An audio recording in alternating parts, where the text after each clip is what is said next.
Hi folks, it's Rick with the Rick Baldwin Studio. I wanted to do a little demonstration video of some of my favorite things to do. These are small abstracts and they don't take long to do, but they're fun to do. And I sell a lot of them on my store. These are great for people who want an original piece of art, but they don't want to spend thousands of dollars or even hundreds of dollars. I put these like really pretty low price. So kind of an introductory way of so people can get involved in original art owning. And it involves a lot of my philosophy of abstract, or not so much of philosophy, but my favorite things of doing an abstract. I'm really into line variations. I like line sources even. I like graphite, charcoal, all kind of put in. Different play of lines, different size lines. To me, that's very, very exciting. And so I just, it's something that I can kind of create and do them quickly. I usually do them in groups, 5, 6, 7 at a time.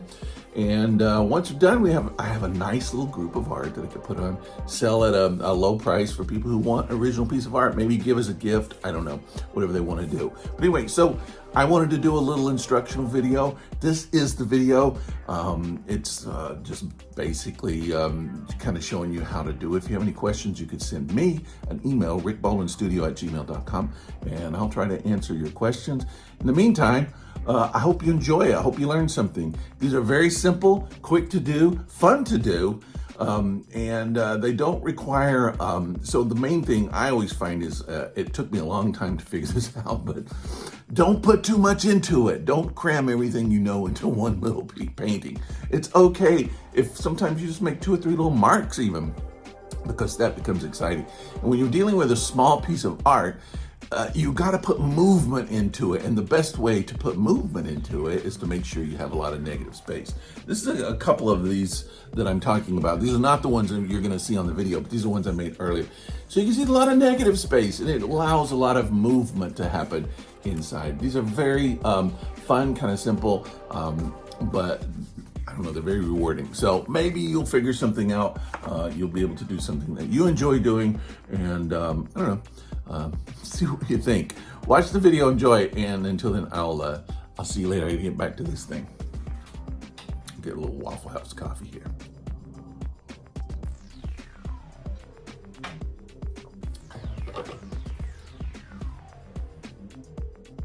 This paper I bought at a thrift store. It's like a whole pad, and it's cheap paper, but it really worked well. It's watercolor, an entire pad for $1. So I don't remember how many pages were in it, but there were a lot. I was able to make a lot of art with it, and I decided to use this Wicked Colors. This is a airbrush t-shirt paint. You can use it for murals or whatever you want to do. I never used it for this, so I kind of wanted to see what it was like. So I missed the paper first because I wanted it to be really kind of damp. Start with a little damp surface. If I'm doing, and that's the thing, all of them come out different, but if I'm doing it again, I don't know that I would start with the water, or at least not as much. This airbrush paint is good paint. It's fun. It kind of reminds you a little bit of golden fluid acrylics, but it's more like watercolor.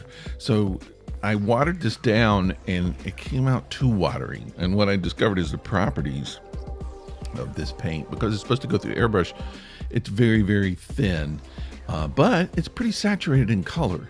So it's a decent substitute for golden fluid acrylics, I think. You just have to be careful not to mix it down too much with water, as I'm doing here. So I think at this point I'm kind of like a little bit, I won't say disappointed, but I kind of want a little more saturation there. But that's okay. You never know at this stage what they're going to look like anyway. So you just put stuff in it, and that's what you're doing. You're building layers, so it doesn't really matter if you make mistakes. If it's not, you're covering stuff up all the time, so it doesn't really matter. This is water soluble graphite, which I love, and I love putting them in my abstracts because especially when you're working on the damp surface. Now there's 2 ways you could do it. You could dampen the surface afterwards or before. This one's before, and I think I do afterwards as well. But when you're working on damp surface, it spreads.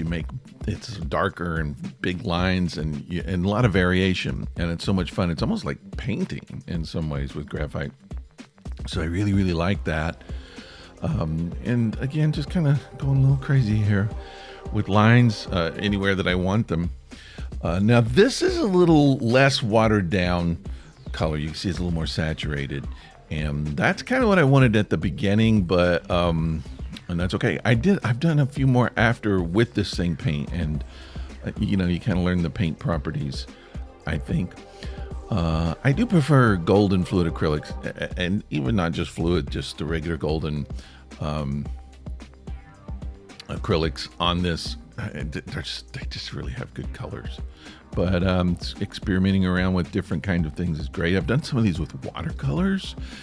I've done some of these with just plain ink. And that's my favorite thing about these, is they all have their own personality. When you make them in groups like this, they kind of share traits, and that's what I like. So I make a little series. This is the Miami series.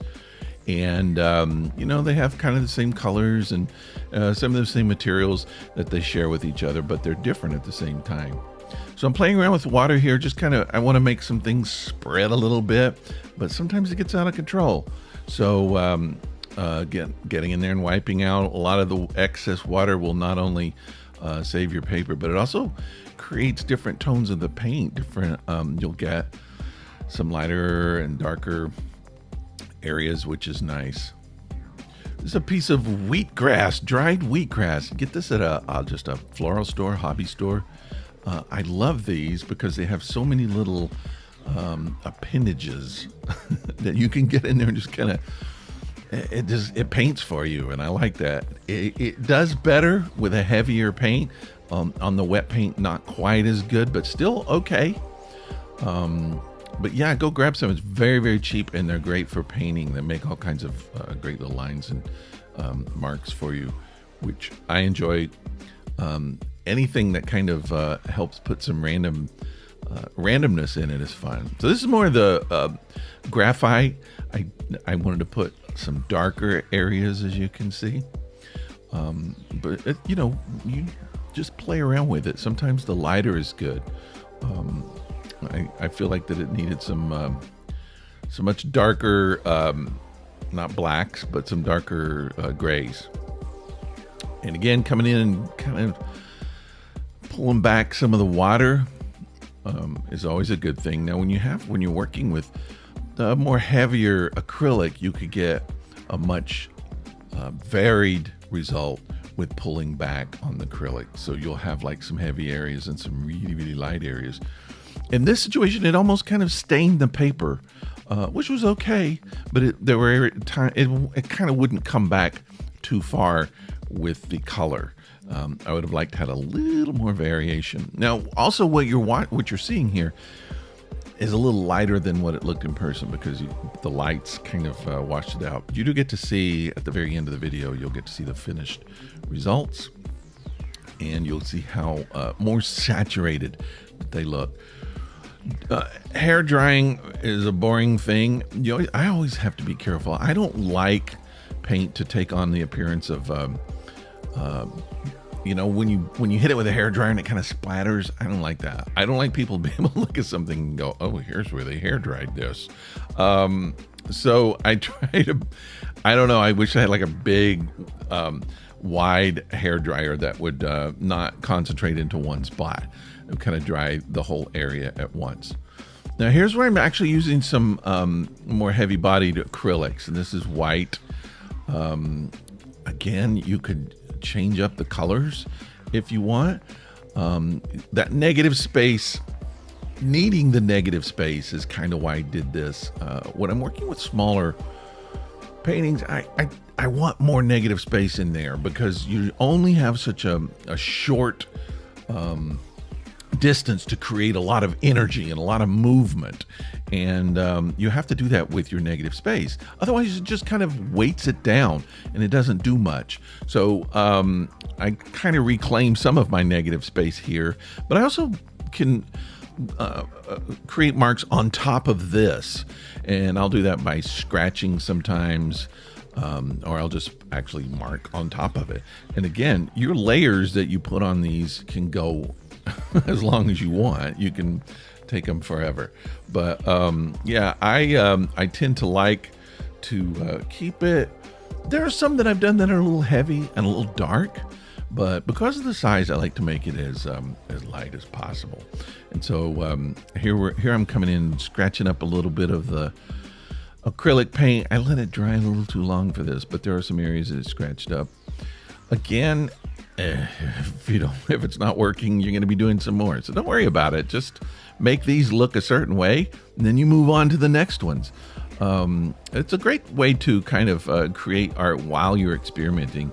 And of course, we do that as abstract artists anyway, a lot of times. I do decide on the orientation afterwards, the way these are oriented. What am I trying to say? The orientation of these pieces right now are not the final. After I get finished and I take the tape off and I look around, I spend a little bit of time. Actually, I think I took these to my wife and I said, put these in the way that you think they should go. So I think she was instrumental in determining the orientation of these. One of my favorite mediums right here is just this charcoal, fat charcoal. Makes some fantastic lines. I love it. You do have to use fixative afterwards, else it'll spread everywhere, which sometimes I use. I'll actually take my finger and just kind of smear it, which is good. But I love this dark, fat, chalky looking line on top of the paint. Again, I'm just really into the line. I love the line work. I like to kind of vary the size of the line. So that's why this fat charcoal works well for me. The fatter, the better. And then I'll come in and do some thinner charcoal lines sometimes. I also do graphite lines as well. But yeah, just playing around, kind of looking at some composition, figuring out what I want, where I want some of these lines to be, how dark that I want it. I don't want to go too dark with it. And then these crayons are some of my favorite little things to come in and work with. I like the sketchy look. The paint kind of gives a refined look, but then I like to have this kind of sketchy look. And that's why, I'll use crayons and I use charcoal instead of paint, because paint sometimes a little too dark. It's a little too finished, too refined, and these kind of give it more of a scratchy little look, kind of a kid look.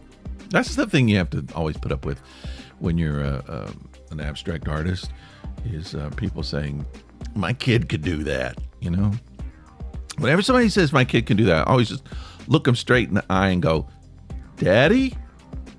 They hate that. All right, so here's some, this is a 2B pencil going on top of this. And there's your contrast of line. You get some really skinny lines, really thin lines on top of those big fat charcoal lines.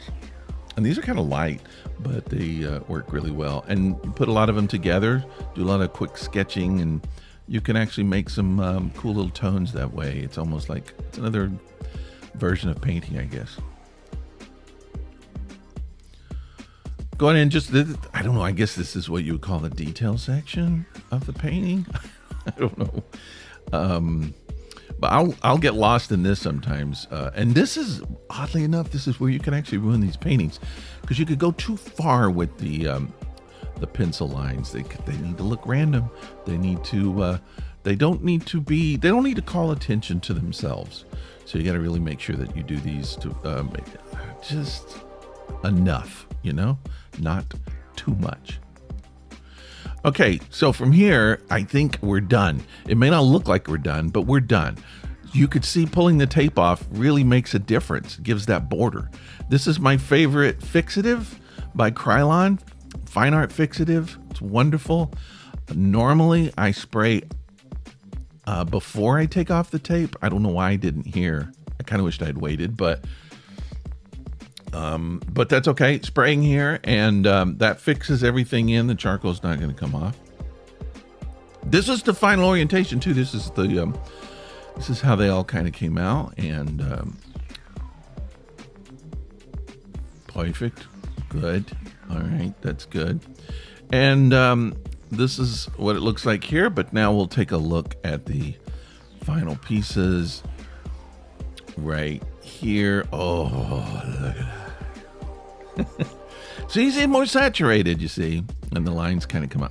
I love these, and you can change colors and lines. So much fun. Anyway, I hope you learned something. Maybe you could do some of these yourself. Don't take long to do. But I appreciate you watching the video. I'll try to make more later. Thanks a lot. We'll talk to you later. Bye.